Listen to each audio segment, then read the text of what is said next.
The hand came out of nowhere. 1 second, Dorothy Calloway was holding her iced tea. The next, the cup was on the floor, her face was on fire, and the sound of the slap was still bouncing off the walls of the Westfield Galleria Mall. 14 phones went up at once. Nobody moved to help her, nobody stepped forward. The whole corridor just froze. But Dorothy didn't. Before Officer Dale Mercer could pull his arm back, before the shock even registered on his face, she moved. Not like a woman startled. Not like someone scared. Like someone who had spent 30 years training for exactly this kind of situation.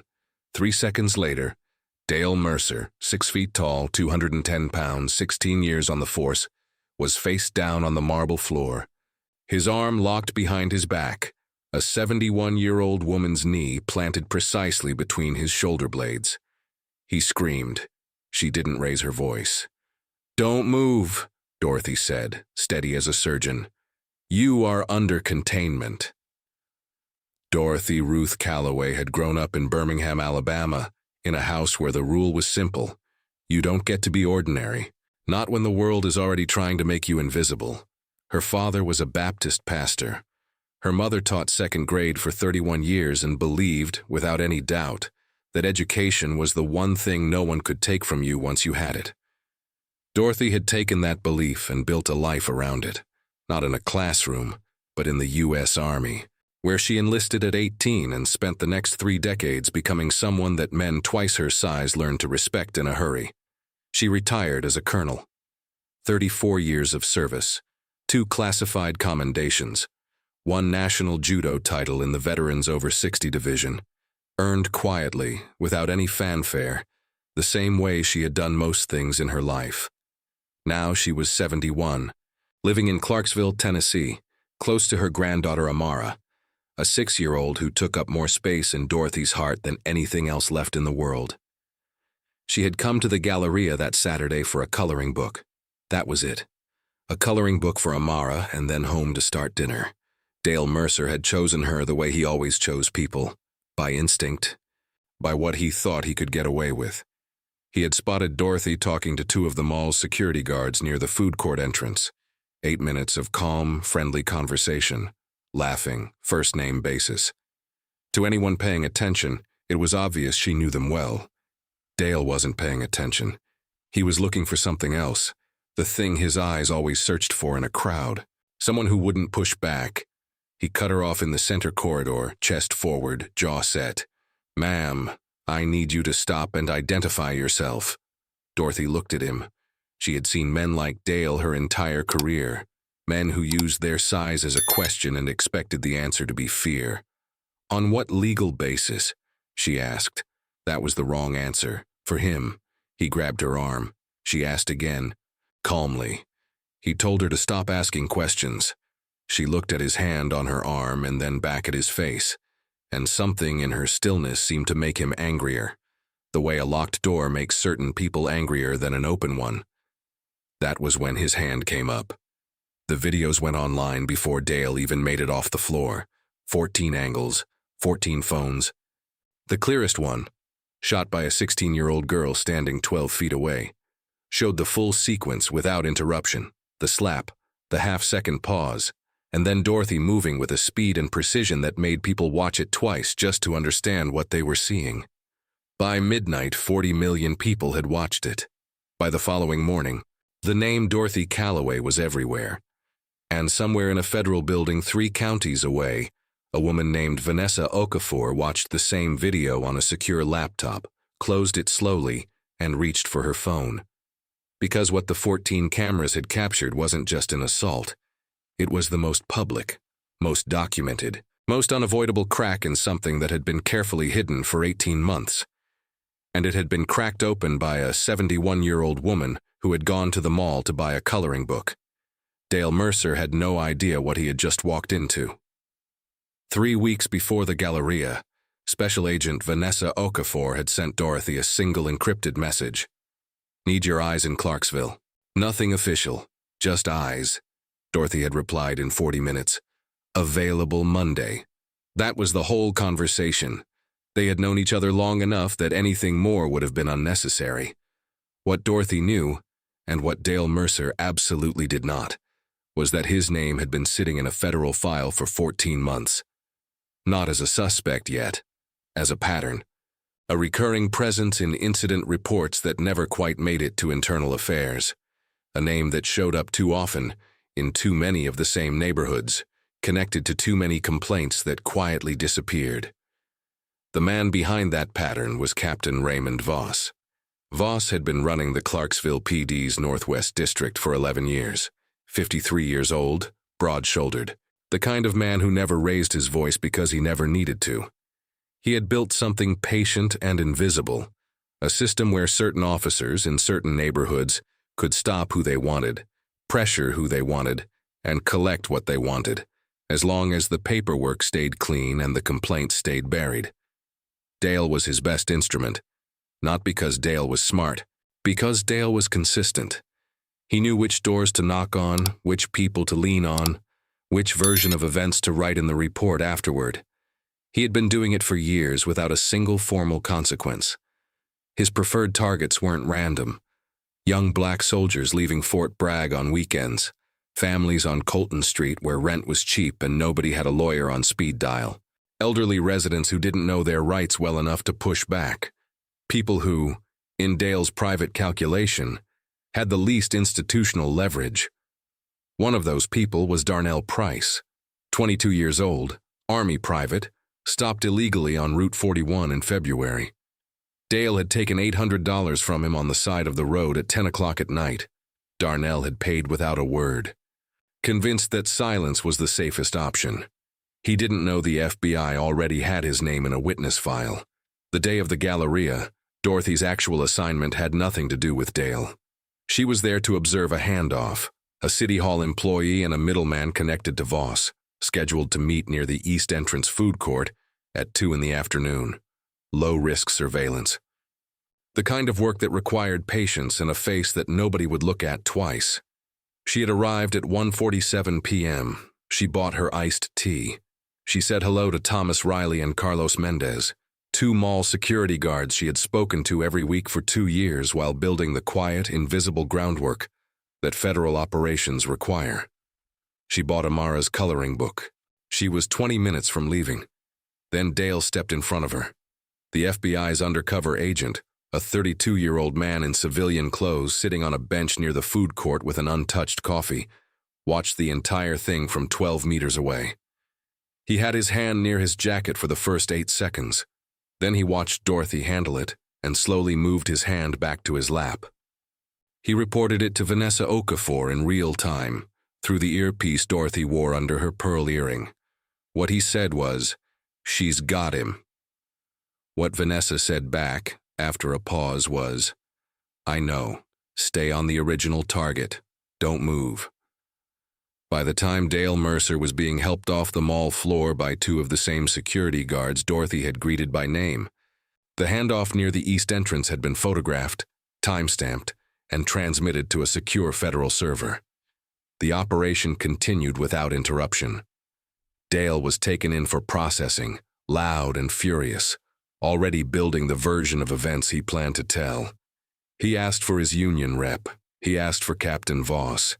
He was confident, in the particular way of someone who had never faced real consequences, that this would resolve itself the way everything else had resolved itself. His arraignment was scheduled for 3 weeks out. Marcus Webb took Dorothy's case the following morning. Not because she asked him to, but because he called her. "I've been watching this department for a long time," he told her on the phone. "I'd consider it a privilege." Dorothy had thought about it for exactly 4 seconds. "Monday morning," she said. "Bring everything you have on Mercer." There was a pause on his end. "How do you know I have something on Mercer?" "Because you wouldn't have called otherwise." The Clarksville Municipal Courthouse was the kind of building that looked more important than it was. Marble floors, high ceilings, the faint smell of old paper, and institutional coffee. On a normal Tuesday, it processed parking violations and minor disputes. Nobody paid much attention to it. That morning, every seat in courtroom 4 was full. Dorothy sat beside Marcus Webb at the defense table, her posture the same whether she was in a courtroom or a briefing room, straight, still, unhurried. She wore a light brown suit. Her white hair was perfectly set. Her left wrist carried a light bandage, not from a fracture. The doctor had confirmed that, but from a mild sprain during the deflection at the Galleria. She hadn't mentioned it to anyone except Marcus, and only because he had asked directly. Dale sat behind the prosecution table in a dark blue suit that pulled across the shoulders, arms crossed, the expression of a man rehearsing his own innocence. Prosecutor Jessica Holt arranged her documents without looking up. She was competent, prepared, and carried the particular tension of someone who had begun to suspect the ground beneath her case was softer than it appeared. Judge Harold Greer entered, set his glasses straight, and called the room to order. Dale took the stand with the ease of a man who had testified before. He described Dorothy as agitated, uncooperative, said she had gestured toward his holster in a threatening manner, called the slap a reflexive act of self-defense. Marcus Webb let him finish. Then he buttoned his jacket, walked to the center of the room, and stopped. "Officer Mercer, you stated my client gestured toward your weapon, correct?" "Correct. Then can you explain why the Galleria's security footage, subpoenaed in full, shows Mrs. Calloway standing 4 feet away from you at the moment you initiated contact? A distance she never closed?" A short silence. "I assess threats at a distance." "I see." Marcus let that sit for a moment. "And the basis for the initial stop, suspicious behavior, what did that consist of specifically?" "She was talking to mall security for an extended period." "Talking to security guards in a mall on a Saturday." Marcus turned slightly toward the jury. "Officer Mercer, I have signed statements from both guards, Thomas Riley and Carlos Mendez. They confirm that Mrs. Calloway greeted them by name because she has spoken with them regularly for 2 years. She shops here every week." He paused. "In your professional assessment, is that suspicious behavior?" Holt stared at her documents. Dale's jaw tightened. "I made a judgment call." "You did," Marcus said. "And that judgment call was recorded by 14 civilians on 14 separate devices and has been viewed by over 40 million people." He walked back to the defense table. No further questions. The recess was called at 11:20 a.m. Most people moved toward the hallway. Dale moved toward Dorothy. He crossed the room fast, closing the distance before Marcus could step between them, and stopped close enough that she could hear his breathing. "You think this is over?" he said, low and tight. "You think your fancy lawyer just—" "Step back, Officer Mercer." Dorothy's voice didn't change register. "This is not the place." "Who do you think you are?" His hand came up. What happened next lasted 3 seconds. Dorothy's right forearm redirected his wrist outward, not blocking the force, rerouting it. Her right foot swept his left heel. Her hip rotation brought him down using his own weight, and when he hit the marble, his arm was already locked behind his back. He screamed. The room went absolutely still. Dorothy rose, opened both hands, and stood without moving. "Court officer," she said, at normal volume, "please note that this individual has initiated physical contact with me for the 2nd time in under 24 hours, this time inside a courthouse. I am releasing containment and stepping back." From across the room, Marcus Webb reached into his jacket pocket and pressed stop on a small recorder he had turned on the moment Dale left his chair. He had the whole thing, every word, every sound. Judge Harold Greer had been on the bench for 22 years. He had seen outbursts, breakdowns, and one incident involving a defendant and a ceiling tile that he still couldn't fully explain. But he had never walked out of his chambers to find a police officer groaning on the floor of his courtroom, while the person he had allegedly victimized stood 2 feet away with her hands open and her breathing completely even. He stood in the doorway for a moment. Then he looked at Court Officer Gary Sutton, who was frozen halfway across the room with his hand on his holster, and the expression of a man whose brain had stopped accepting new information. "Someone call an ambulance," the judge said. "And then someone tell me how a police officer managed to assault the same person twice in less than 24 hours. 3 people answered at once. All 3 pointed at Dale. Dale was sitting up now, cradling his right wrist, his face the color of old brick. He looked around the room as if searching for a version of events that still worked in his favor. There wasn't one. Every person in that courtroom had watched it happen from less than 30 feet away. Marcus Webb walked toward the judge at a measured pace and held up his recorder. I have audio from the moment Officer Mercer left his seat until the moment Mrs. Calloway called for the court officer. Full and uninterrupted. He said it without any particular satisfaction, the way a man states a fact that doesn't require emphasis. I'd like to submit it into evidence before this device leaves my hand. Greer looked at him, then at Dorothy, then at Dale. Bailiff, take him. The next 3 hours moved the way institutional machinery always moves. Slowly, with a great deal of paperwork and very little explanation offered to anyone. Dale was transported to Clarksville Regional Medical. The judge suspended proceedings pending a review from the disciplinary board. Prosecutor Holt left the courtroom with her phone already at her ear and didn't come back for 40 minutes. Dorothy and Marcus sat in a side room off the main hall. Someone brought coffee that was more temperature than flavor. Marcus reviewed his notes. Dorothy looked at the wall with the particular stillness of someone who is not resting but waiting, the way you wait when you already know what's coming and simply need the clock to reach it. At 2:37 p.m., the door opened. The woman who walked in wore a charcoal suit and carried a black leather case. She moved through the room as if she had already memorized the layout. 47 years old, close-cropped hair, eyes that registered everything and gave back nothing unnecessary. She held up her credentials for the judge, who had returned to his seat at the head of the room. Special Agent Vanessa Okafor, FBI Civil Rights and Public Corruption Division. I'm requesting this proceeding be sealed immediately, and that all security footage from the past 24 hours be transferred to federal custody. Judge Greer removed his glasses. A federal operation here. Not here, Your Honor, in Clarksville for the past 18 months. She turned toward the room. Her eyes moved from Marcus to Dorothy, and something passed between the two women. Not a signal, not a smile. Just the quiet acknowledgement of two people who had been working toward the same point from different directions. Mrs. Calloway was not at the Galleria by coincidence, Vanessa said.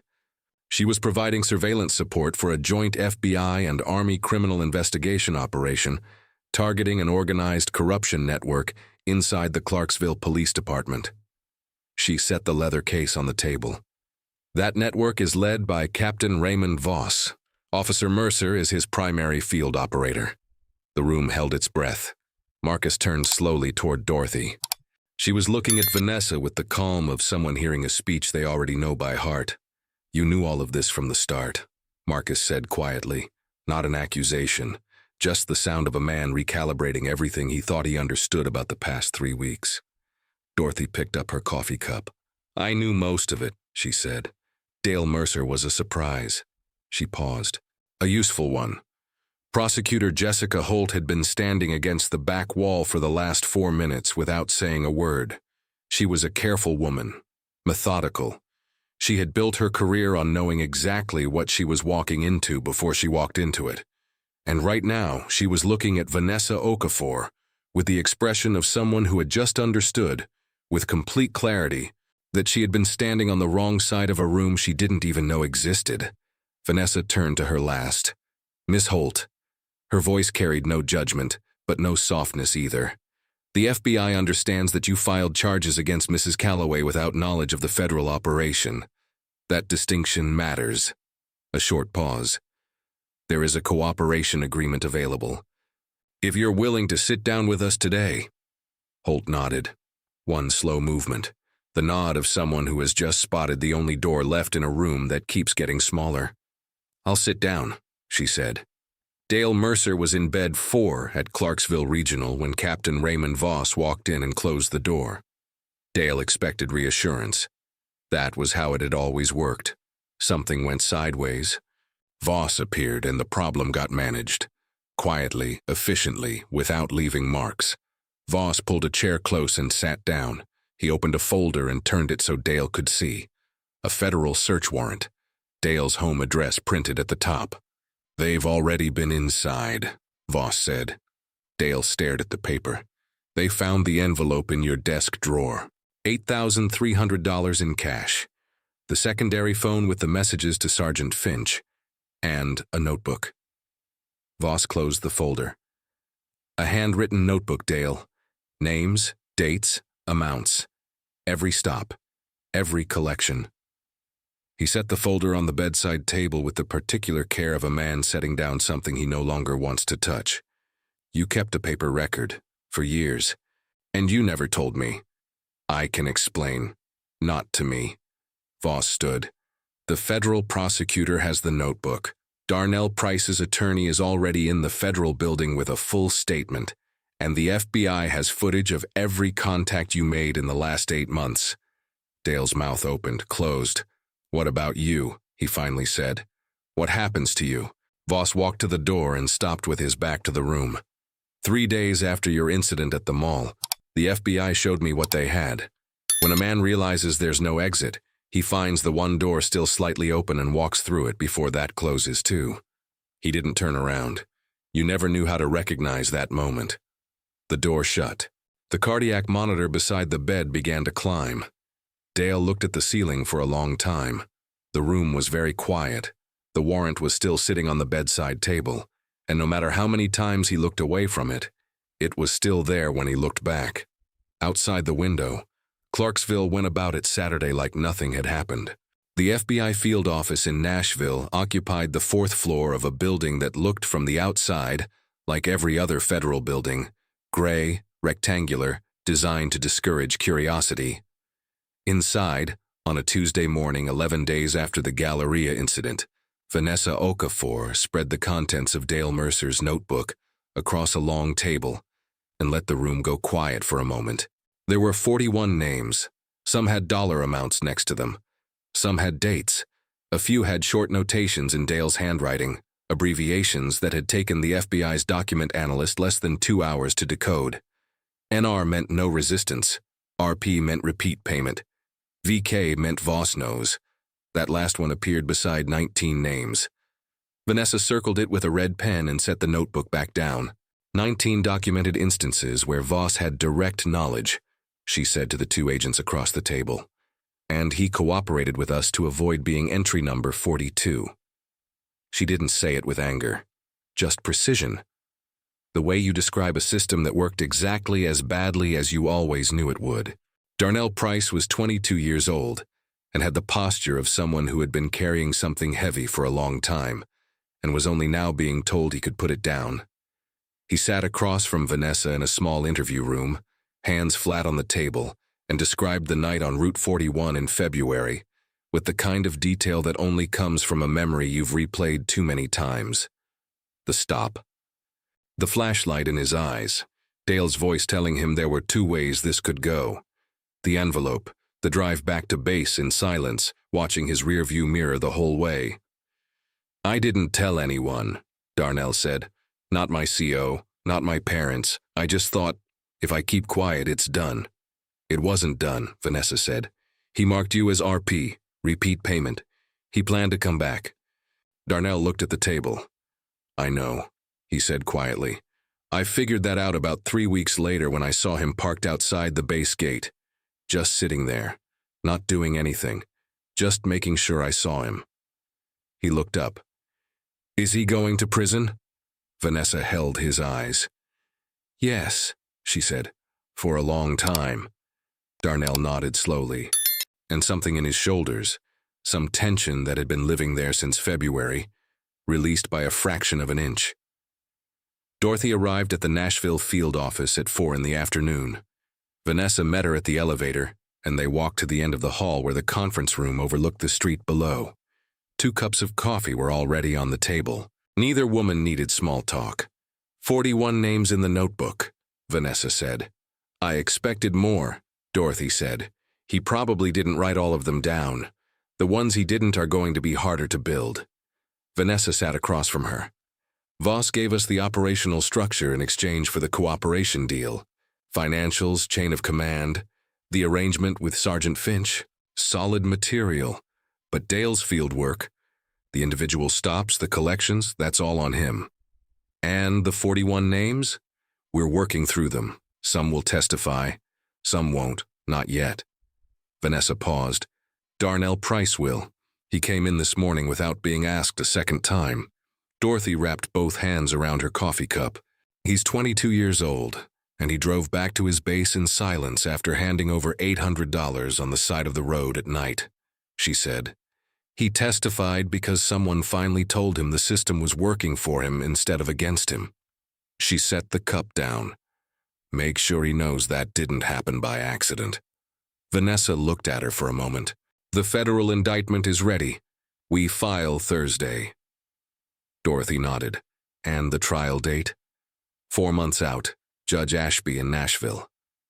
Vanessa folded her hands on the table. The prosecution wants you as a witness, Dorothy, not just for the Galleria, for the full operational context. Dorothy was quiet for a beat. I'll be there, she said. Outside the window, Nashville moved through its afternoon without any awareness of the conversation in the room above it, of the 41 names on a table, or the 22-year-old who had walked in that morning and told the truth, or the 2 women sitting across from each other who had been quietly pulling threads for 18 months, until the whole thing finally came loose. The federal indictment was filed on a Thursday morning and unsealed by noon. By 2 o'clock, it was on every local news channel in Tennessee. By 4, it had gone national. The charges against Dale Aaron Mercer ran to 11 counts: extortion, civil rights violations under color of law, assault of a federal asset, and falsification of police records. Captain Raymond Voss appeared in a separate filing. His cooperation agreement noted in a single line, at the bottom of a document that described, in careful legal language, 11 years of organized predation inside a police department that was supposed to protect the people it had systematically targeted instead. Dale's attorney, a public defender named Laura Kim, 34 years old and thorough in the way people are thorough when they know the facts aren't on their side, requested a bail hearing the same afternoon. The request was denied. The judge cited flight risk and the documented pattern of violence. Dale spent his first federal night in a holding cell in Davidson County. Marcus Webb called Dorothy at 7 that evening. She was in the kitchen making dinner, the phone balanced between her ear and shoulder while she stirred a pot of rice. Amara was at the table behind her, drawing something elaborate involving horses and what appeared to be a rocket ship. Indictment's public, Marcus said. I saw it. 11 counts. They didn't leave anything on the table. A pause. How are you feeling about testifying? Dorothy transferred the phone to her other hand. The same way I feel about any other assignment, she said. Prepared. Marcus was quiet for a moment. She had noticed he did that, went quiet when he was deciding whether to say the thing he was actually thinking. Dorothy, I've been a lawyer for 31 years. I've worked with federal witnesses in organized crime cases, trafficking cases, cases that made national news. And I have never seen anyone walk into a situation the way you walked into that courtroom. He paused again. I just want to make sure you're not carrying something you haven't told anyone about. She looked out the kitchen window at the dark street. I'm fine, Marcus. That's not what I asked. The rice needed stirring. She stirred it. The wrist is healed, she said finally. The rest was never a problem. She heard him exhale. Worry about the case, I'll handle myself. After she hung up, Amara looked up from her drawing. Was that the lawyer? Yes. Is the bad man going to jail? Dorothy set 2 plates on the table and sat down. He's going to trial first, she said. Then jail. Amara considered this with the gravity of a 6-year-old processing information she has decided is important. Good, she said, and went back to her rocket horses. Dale Mercer's first week in federal holding produced something nobody had anticipated. A letter, handwritten 3 pages, addressed to Dorothy Calloway through the federal court system. Laura Kim had advised against it. Dale had written it anyway, at 2 in the morning on a Tuesday, under the specific fluorescent light quality that makes everything feel more permanent than it is. The letter said he was sorry, that he had made choices he couldn't undo. that he understood now what those choices had cost the people on the other side of them. It was not a poorly written letter. There were moments in it that sounded genuinely like a man confronting himself, possibly for the first time. Vanessa Okafor received a copy through the court system and read it in her office. Then she set it in the file marked Mercer, personal correspondence, and moved on to the next document. Dorothy received her copy, read it once, folded it in thirds, and placed it in the drawer of her desk beneath a folder of operational notes. She didn't respond, not because the letter meant nothing, but because a letter written at 2 a.m. in a holding cell is a different thing from accountability, and she had spent enough years working in systems where those two things got confused to know the difference between them, without needing to think about it. 4 months passed the way time passes when something significant is coming. Faster than it should, and not fast enough. On a cold Monday in March, the Estes Kefauver Federal Building in Nashville opened its main courtroom doors for the United States versus Dale Aaron Mercer. Dorothy arrived first. Dorothy arrived at the Estes Kefauver Federal Building at 7:45 in the morning, a full hour before the doors opened to the public. She wore her Army dress uniform. Not because anyone had asked her to, because she had thought about it the night before while ironing it, and decided that if she was going to stand in a federal courtroom and describe 18 months of work, she would do it as exactly who she was. No softening, no concession to what made other people more comfortable. The medals on her chest were 34 years of decisions made in difficult circumstances. She saw no reason to leave them at home. The courtroom filled fast, press in the gallery, federal marshals at the doors, 3 rows of seats reserved for the families of the 41 people named in Dale's notebook. Not all had come, but enough. Darnell Price sat in the second row in his service uniform, his hands folded in his lap, his eyes forward. Dale entered from a side door flanked by 2 marshals. 4 months in federal holding had done what those places do. He was thinner. The public defender's suit hung differently than the dark blue one from the municipal courthouse. His eyes moved across the room and stopped briefly on Dorothy, 1 second, maybe 2, before dropping to the floor in front of him. He didn't look up again for a long time. Federal prosecutor Angela Reeves organized her documents with the efficiency of someone who had tried cases like this before and knew exactly how much of the outcome depended on the first 20 minutes. She was 51, direct, and had the particular quality of never seeming to perform for the room. She simply presented facts and let them do the work. Laura Kim sat beside Dale with the composed expression of a defense attorney who had advised her client to consider a plea, been refused, and was now prepared to give the best argument the available evidence allowed. It did not allow much. Judge Conrad Ashby entered at 9 sharp. United States versus Dale Aaron Mercer, the clerk announced. Ashby looked over the room once, settled into his chair, and opened the case file. Ms. Reeves, the government is ready, Your Honor. Ms. Kim, the defense is ready. Angela Reeves's opening statement lasted 19 minutes. She didn't raise her voice. She didn't use dramatic pauses or practice gestures. She walked the jury through the notebook.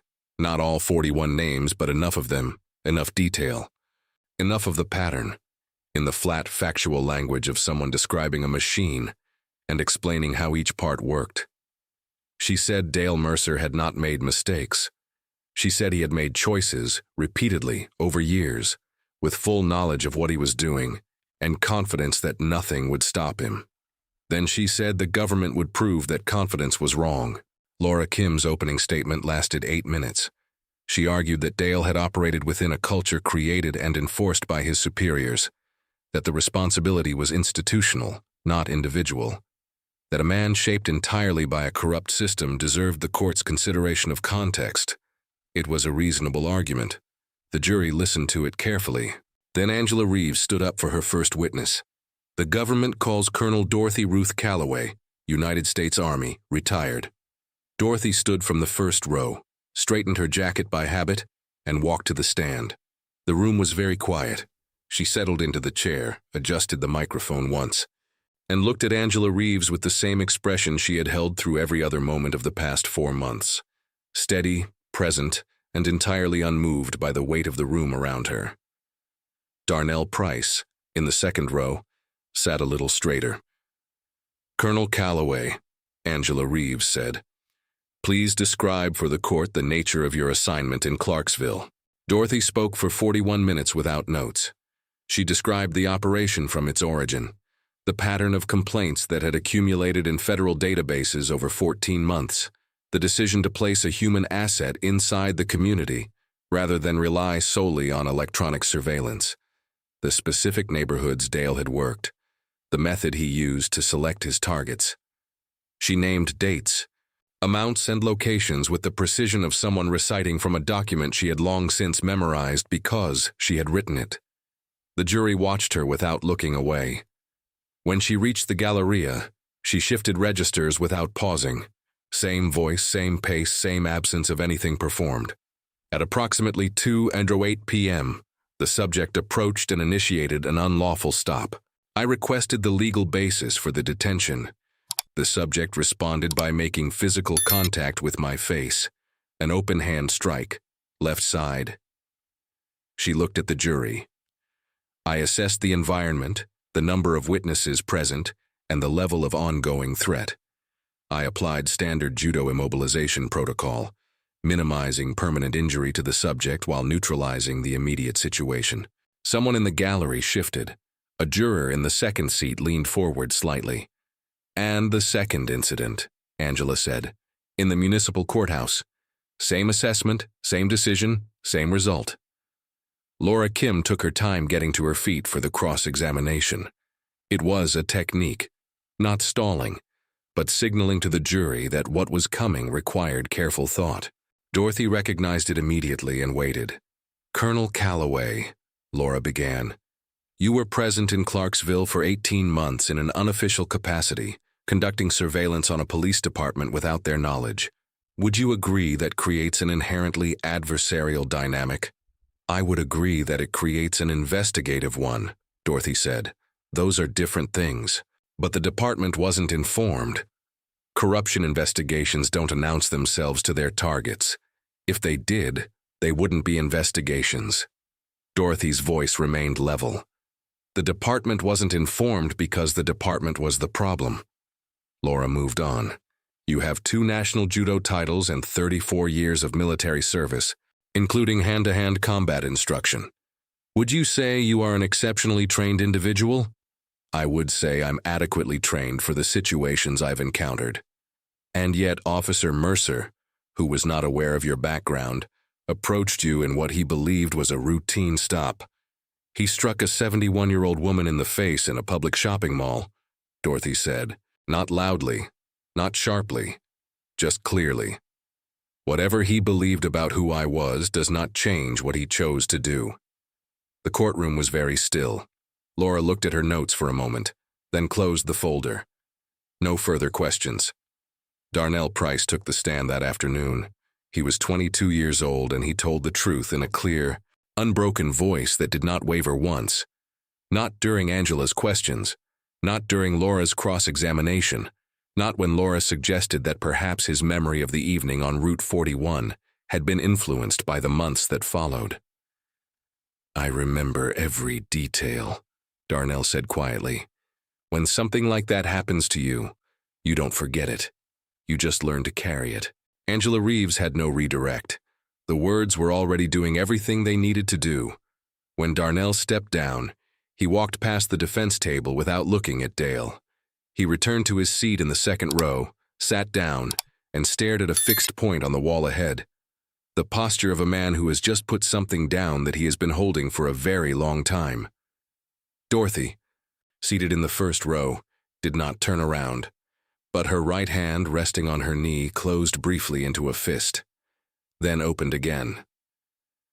The second day of trial began with the lights going down. Angela Reeves had saved the footage for this moment. Not the first day, not the opening statement. She had let the jury sit with Dorothy's words and Darnell's testimony overnight, let those things settle, and then brought in the images. "The government presents central evidence A," Angela said. "Compiled security footage from the Westfield Galleria Mall, the Clarksville Municipal Courthouse, and the audio recording made by attorney Marcus Webb on November 14th. All original files are in federal custody. All metadata has been verified by the FBI Forensic Laboratory. The main screen at the front of the courtroom came to life.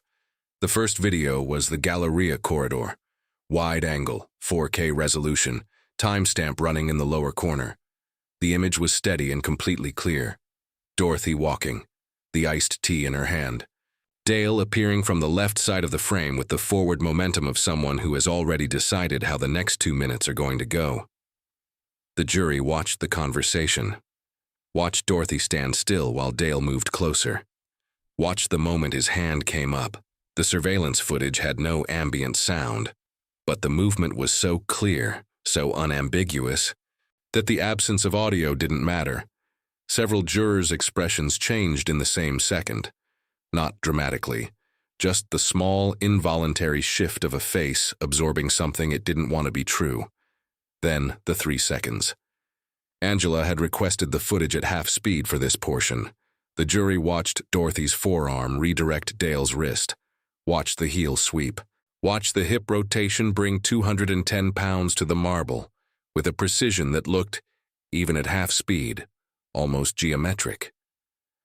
Watched Dorothy's hands come up immediately, open, visible, controlled, while Dale was still processing what had happened to him.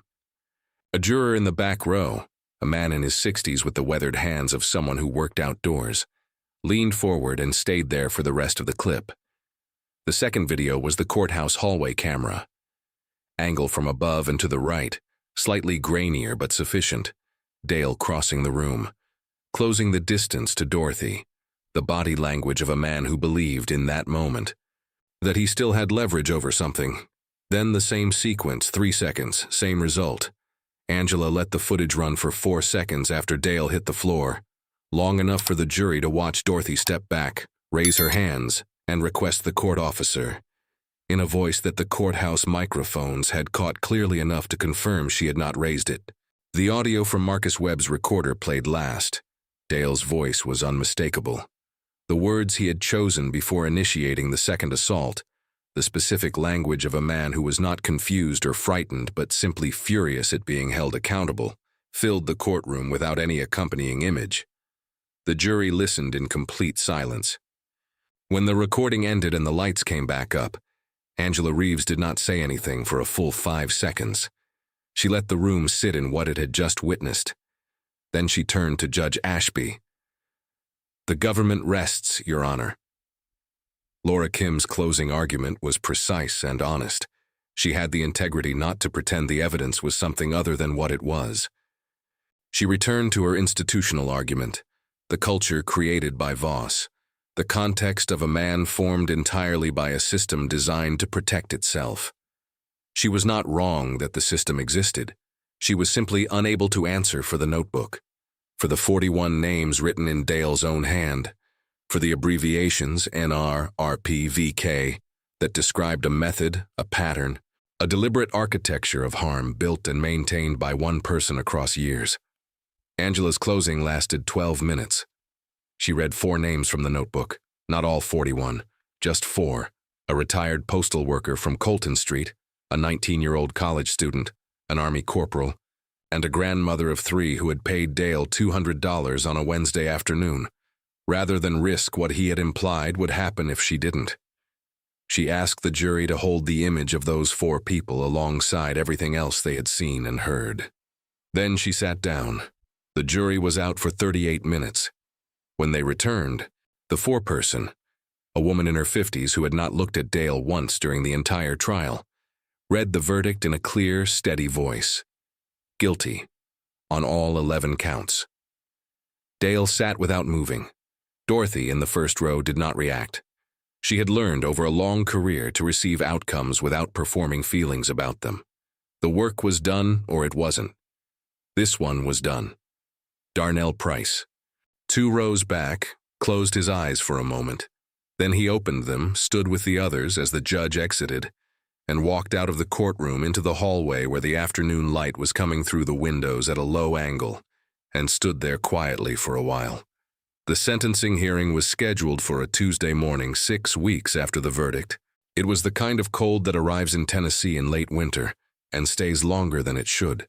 Gray sky, bare trees, the particular stillness of a morning that hasn't decided yet what it wants to be. People arrived early anyway. The gallery filled in the same order it had during the trial, with the same quiet efficiency of people who had been waiting a long time for this specific morning. Darnell Price was in the second row again. So were 11 other people from Dale's notebook, some who had testified, some who hadn't, all of whom had received letters from Angela Reeves explaining that their presence was not required, but that it was welcome. Most of them had driven more than an hour to be there. The retired postal worker from Colton Street arrived with his daughter.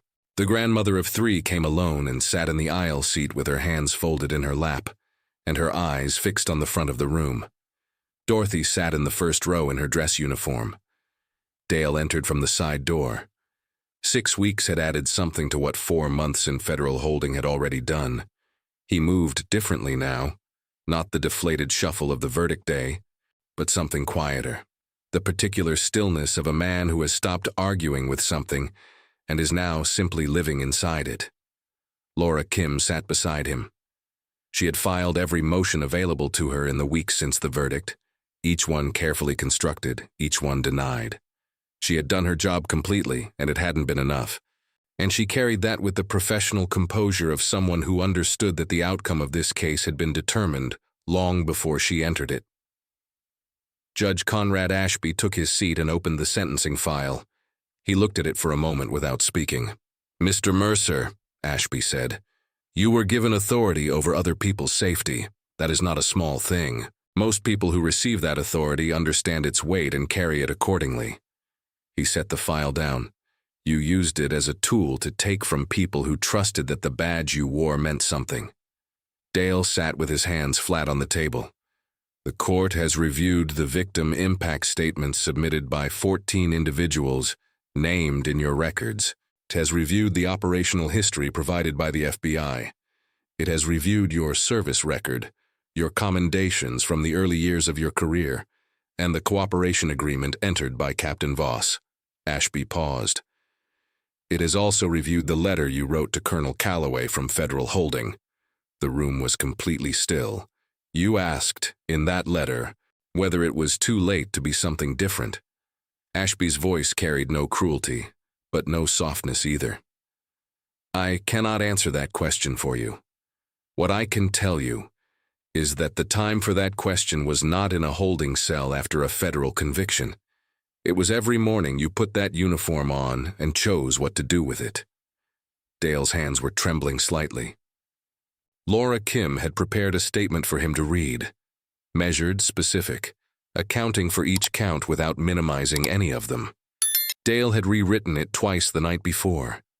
What he finally said when Ashby gave him the opportunity was shorter than either version. "I can't give those people back what I took," he said. His voice was unsteady but audible. "I know that. I just need them to know that I understand now what it actually was. Not a judgment call, not a system. Me. It was me." The grandmother of 3 in the aisle seat did not move. Darnell Price looked at the wall. Dorothy looked at Dale. Judge Ashby opened the sentencing document. "On the federal counts of extortion, civil rights violations under color of law, assault of a federal asset, and falsification of official police records, this court sentences Dale Aaron Mercer to 180 months in federal custody to be served at a maximum security facility, with no possibility of parole consideration for the first 12 years. The martell came down. The marshals moved. Dale stood, and for one moment before they reached him, he turned toward the gallery, not looking for Dorothy, not this time, looking at the section where the people from his notebook were seated. The grandmother of 3 met his eyes. She didn't look away. She didn't nod. She simply held his gaze for the 2 seconds it took the marshals to reach him. And then he was gone, and the door closed behind him with the quiet, mechanical finality of something that will not be reopened. In the first row, Dorothy exhaled slowly through her nose. It was the only movement she made. The hallway outside courtroom 3 emptied slowly, People moved the way they always move after something they've been waiting for finally arrives, not with relief exactly, but with the careful, slightly disoriented quality of someone stepping outside after a long time indoors. The light is the same. The world looks the same. Something has changed anyway. Darnell Price stood near the window at the end of the hall, his service uniform pressed and exact, watching the parking lot below fill with people heading to their cars. He had his hands in his pockets. His face held the expression of a man doing quiet arithmetic, adding something up and not being entirely sure what the total meant yet. Dorothy found him there. She stood beside him without saying anything for a moment. They both looked out the window. "How are you doing?" she asked. Darnell considered the question with more honesty than most people apply to it. "I keep waiting to feel something definitive," he said, "like a switch, before and after." He paused. "It's more gradual than that. It usually is." He turned to look at her. "Can I ask you something?" "Go ahead." "When you were building the case, the 18 months, the surveillance, all of it, did you know it would end here? Like this, specifically?" Dorothy thought about it. "I knew where the evidence pointed," she said. "The ending depends on too many things you can't control. Juries, judges, what people decide to say when they're finally given the space to say it." She looked at him directly. "You gave a clean testimony, Darnell. That mattered." He nodded slowly. "My CO wants me to consider OCS," he said. "Officer Candidate School. What do you want?" He almost smiled. "I think I want to not be afraid when I drive at night," he said. "That's the first thing. After that, I'll figure out the rest." Dorothy put her hand briefly on his arm. Not a gesture of comfort exactly, more the acknowledgement one person gives another when words have reached their limit, and then walked back toward the courthouse exit. Marcus Webb was waiting for her at the bottom of the steps. He had his coat collar up against the cold, a coffee cup in each hand. He offered her one without preamble. She took it.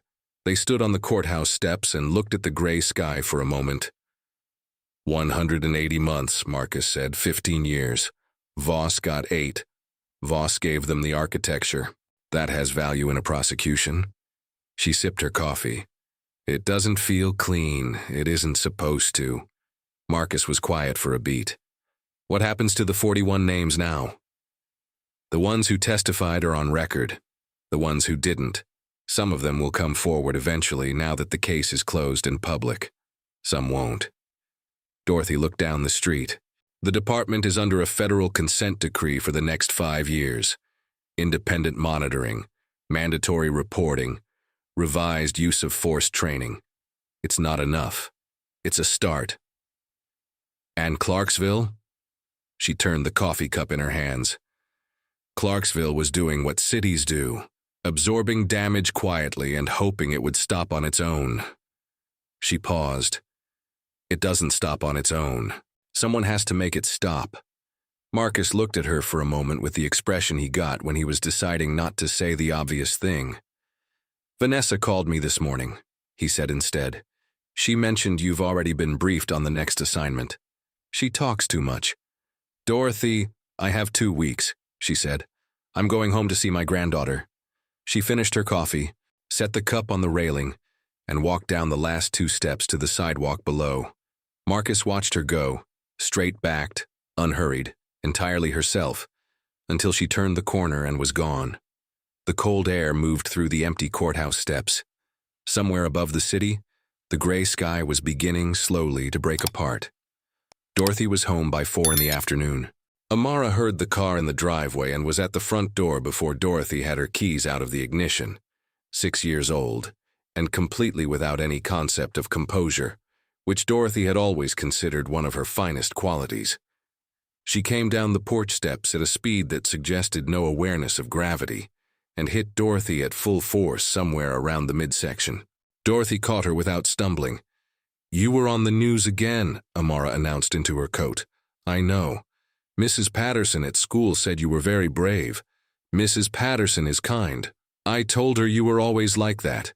Amara pulled back and looked up with the evaluating expression she had inherited.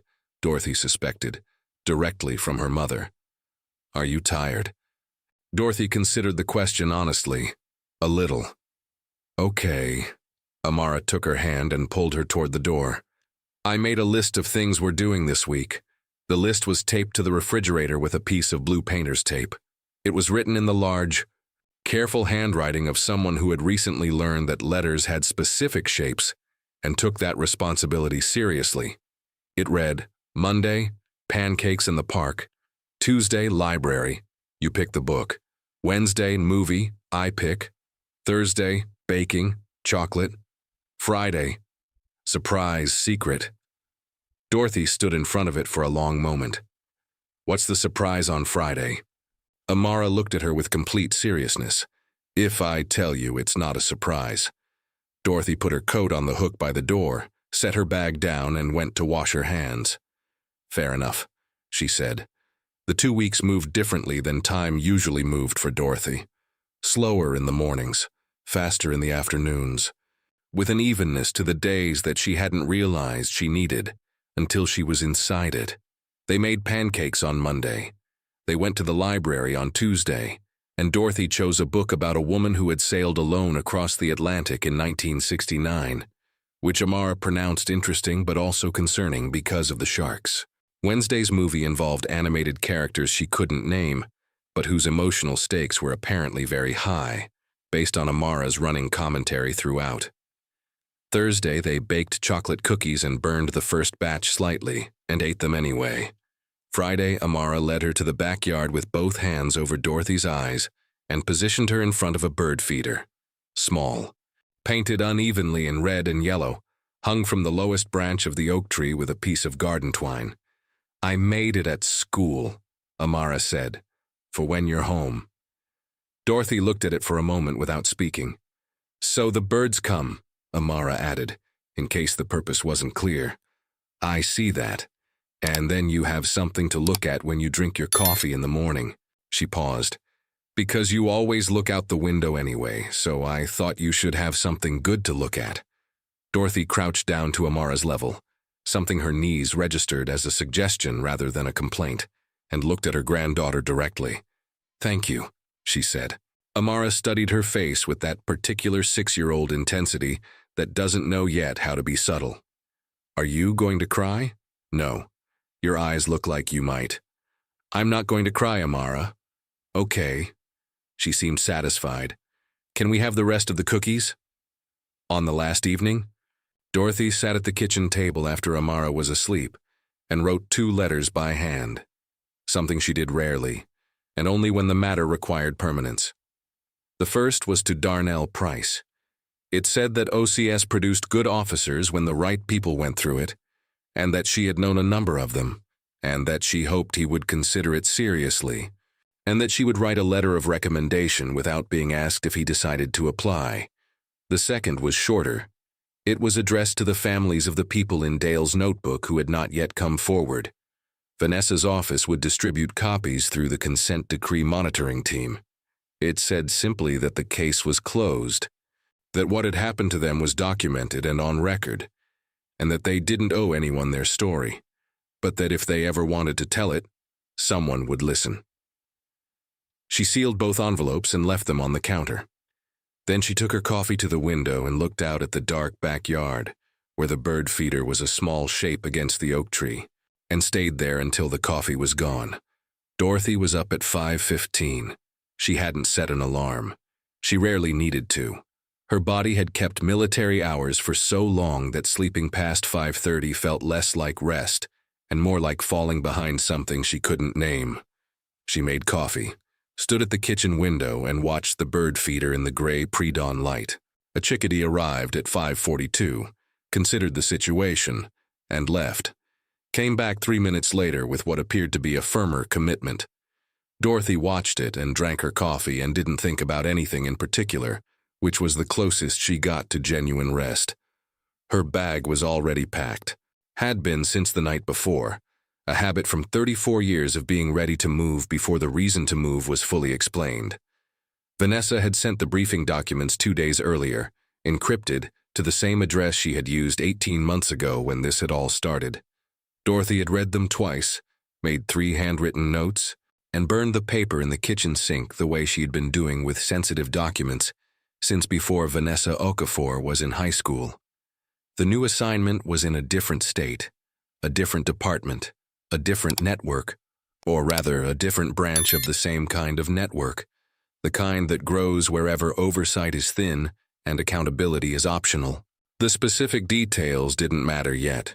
What mattered was the pattern, and she had been reading patterns like this one her entire adult life. She knew how it would begin. She knew what she would be looking for. She did not know, and had never known, how it would end. And that was the part she had learned to make peace with decades ago. Because certainty about endings was for people who controlled more variables than any one person actually controls. Amara came downstairs at 7 wearing her pajamas and carrying a stuffed elephant named Gerald, who had one ear repaired with purple thread following an incident Dorothy had not been present for, and had been given 3 different explanations of, none of which fully agreed with the others. She sat across from Dorothy at the kitchen table and looked at the packed bag by the door. "Today?" she said. "This afternoon." Amara set Gerald on the table facing outward, a habit Dorothy had noticed she performed when processing something she hadn't finished thinking through yet. "Will you call?" "Every Sunday. Same as always. What if something happens?" Dorothy set her coffee cup down and looked at her granddaughter, the specific, full attention she gave to questions that deserved it, regardless of who asked them. "Your mom's unit has a contact number for emergencies," she said. "You know Mrs. Howard next door. You have Marcus Webb's number on the list on the refrigerator." She paused. "And I have been doing this for a very long time, Amara." "I know." Amara picked up Gerald and straightened his repaired ear. "I know you're good at it." "Then what are you worried about?" Amara thought about it with the honest deliberation she applied to most things. "I'm not worried," she said finally. "I just don't like the part where you leave."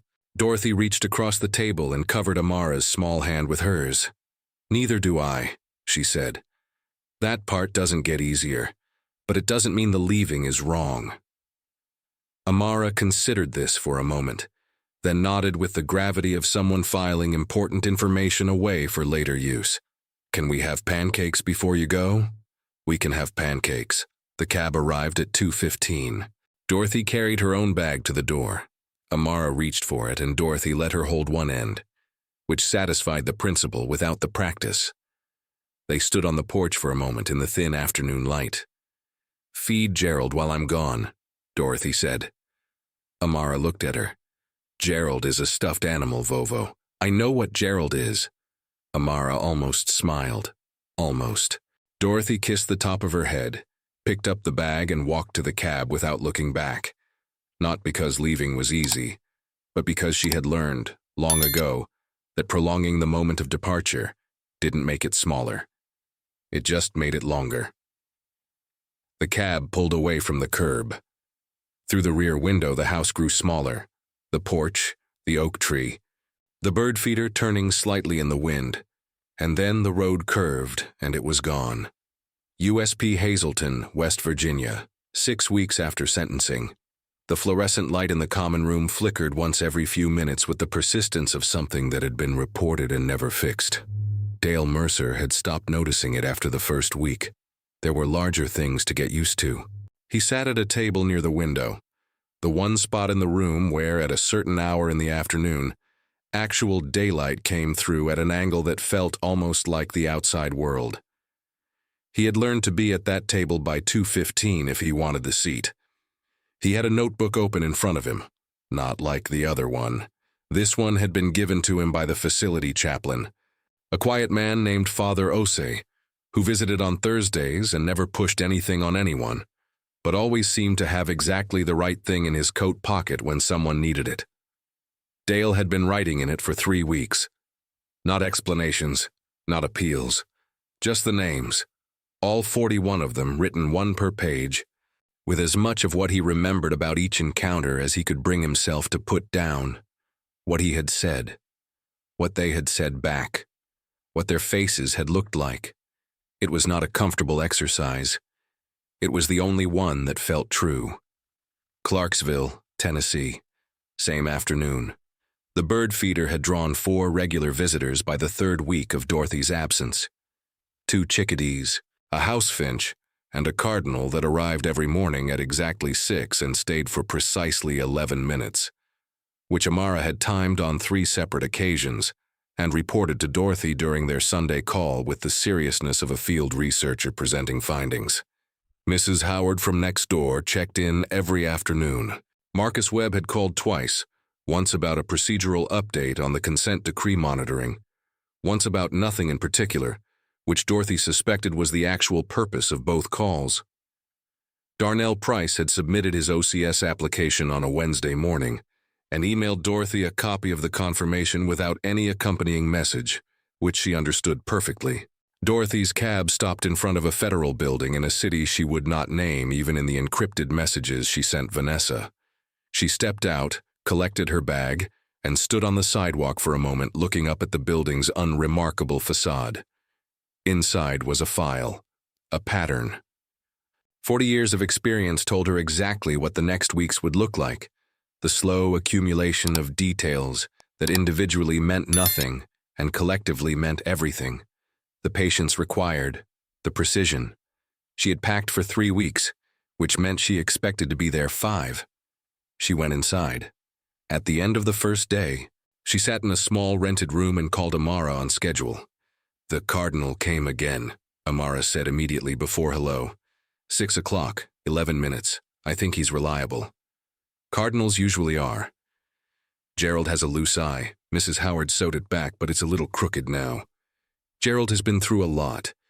A pause on Amara's end, the specific pause of a 6-year-old building toward something. Vovo? Yes. The bad man?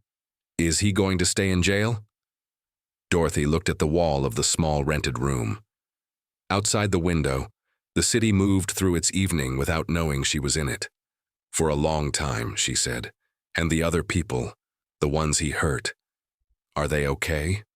Dorothy thought about Darnell Price's OCS confirmation email, sent without comment. The grandmother of 3 who had sat in the aisle seat and held Dale's gaze for 2 seconds before the marshals reached him. The 41 names on a federal record that no one would be able to quietly make disappear. They're getting there, she said. That's how it usually goes. Not all at once. Gradually. Like how you said feelings work. Exactly like that. Amara seemed satisfied. Okay, she said. Come home soon. 2 weeks. You always say 2 weeks. And I always come home. A small silence. Then the sound of Amara setting the phone down without hanging up. A habit Dorothy recognized as Amara's version of not wanting the call to end. And then her voice, slightly further away, telling Gerald that Dorothy had said hello. Dorothy stayed on the line until Amara remembered to hang up. Then she opened the file on the desk in front of her, uncapped her pen, and began. The world was full of patterns that needed reading. She had work to do.